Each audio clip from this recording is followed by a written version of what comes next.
Hello children, class 11th का biology का जो एनिमल किंगडम 4th चैप्टर है उसको एनसीईआरटी बुक से अगर जल्दी से रिवाइज करना है तो आप मेरे साथ हो लीजिए।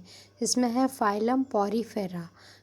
फाइलम पॉरीफेरा जो रहता है उसका level of organisation cellular type का है। और जो उसके बाद में आता है नाइडेरिया। नाइडेरिया क्लास का जो है टिश्यू लेवल का उसका ऑर्गेनाइजेशन है। इसके बाद में टीनोफोरा उसका भी टिश्यू लेवल ऑफ ऑर्गेनाइजेशन है। प्लेटीहेल्मिन्थेसिस में अगर हम ऑर्गेनाइजेशन देखें तो ऑर्गन उसमें डेवलप होने लगते हैं, organ and organ system. Aschelminthes का जो है वो भी ऑर्गन सिस्टम उसका डेवलप होने लगता है। इसके अलावा हम चलते हैं एनीलिडा। एनीलिडा में जो है अगर आप देखें तो ऑर्गन सिस्टम है। ऑर्थोपोडा में भी ऑर्गन सिस्टम है इसका, और मोलस्का में ऑर्गन सिस्टम है। इसके बाद इकाइनोडर्मेटा लेकर लें तो उसमें भी ऑर्गन सिस्टम है। हेमिकॉन्ड्रिटा में ले लें तो उसमें भी ऑर्गन सिस्टम है। मतलब कि एक एनीलिडा के और एनीलिडा के बाद में जितने भी आते हैं उसमें सब में ऑर्गन सिस्टम डेवलप हो जाता है। इसके बाद में कॉर्डेटा में तो अच्छा वेल डेवलप्ड ऑर्गन सिस्टम आपको मिल जाएगा। तो ये हो गया लेवल ऑफ ऑर्गेनाइजेशन। इसके बाद हम पढ़ लें सिमेट्री सबसे पहले हम देखें तो पॉरीफेरा की वेरियस या एसिमेट्रिकल होती है। उसके बाद में आप देखेंगे कि जो ये है नाइडेरिया है या फिर इसकी अगर सिमेट्री देखें तो रेडियल है।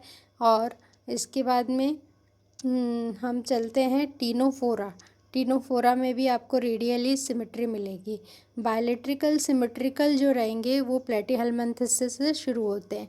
तो बायलेट्रिकल सिमेट्रिकल प्लेटीहेल्मिन्थेसिस हो गए, एस्केलमेंथिस उसके बाद आता है, और थर्ड हो गया एनीलिडा, फोर्थ हो गया ऑर्थोपोडा, फिफ्थ हो गया मोलस्का।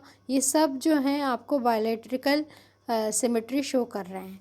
इसके बाद में इकाइनोडर्मेटा जो है वो फर्दर रेडियल हो जाता है। और उसके आखिरी में अगर हेमिकॉर्डेटा देखें तो भी वो भी बायलेट्रिकल सिमेट्रिकल है, और कॉर्डेटा भी बायलेट्रिकल सिमेट्रिकल है। तो ये हमने पढ़ा कि सिमेट्री कैसी होनी चाहिए। अब हम पढ़ते हैं कि इसमें सीलोम मतलब कैविटी जो है एब्सेंट होती है पॉरीफेरा में। उसके बाद में हम पढ़ते हैं जो नाइडेरिया है उसमें सिमेट्री एब्सेंट होती है। इसके बाद में थर्ड आ जाता है अपना टीनोफोरा, उसमें भी सीलोमिक कैविटी जो रहती है वो एब्सेंट होती है। अब इसके बाद में अगर आप लोगे प्लेटीहेल्मिन्थिस से जो है वो भी एब्सेंट होती है, लेकिन वो बायलेट्रिकल सिमेट्रिकल है ना।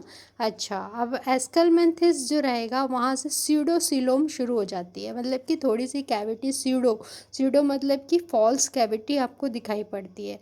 इसके अलावा जो सीलोमेट शुरू होते हैं वो एनीलिडा से शुरू होते हैं, और सभी में भी आपको सीलोमेट बॉडी आपको देखने को मिलेगी नीचे तक। तो मैं आपको नाम पढ़ देती हूँ: Annelida, arthropoda, Mollusca, Echinodermata, Hemichordata, Chordata. इसमें सब में ही आपको कैविटी जो रहेगी सीलोमिक मिलेगी।